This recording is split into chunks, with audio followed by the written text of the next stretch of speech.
نے تو ماں باپ ایسے دفن کر دیے.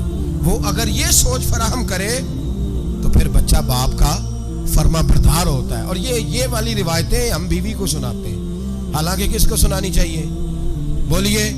بہن اور بیٹی کو. بہن اور بیٹی کو سنائیں یہ باتیں, ان کو سمجھائیں, تاکہ آگے جا کے وہ جو گھر ترتیب دیں وہ گھر بڑا عمدہ اور نکھرا ہوا ہو. حضرت سیدنا ابراہیم 13 سال کے بعد آئے. چونکہ گھر میں اللہ تبارک و تعالیٰ کی دوستی کا چرچا تھا, اللہ تبارک و تعالیٰ کی محبوبیت کا غلبہ تھا.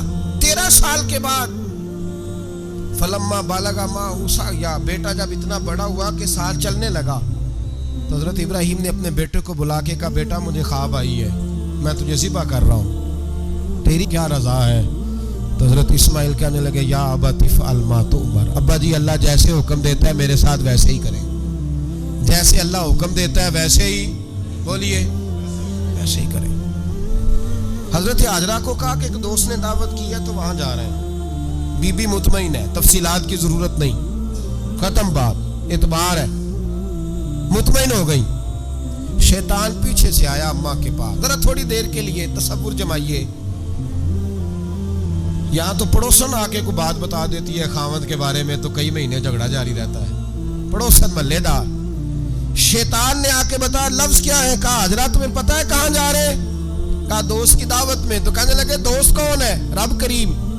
اور ابراہیم کا خیال ہے کہ اس رب نے مجھے حکم دیا ہے کہ میں ذبح کروں.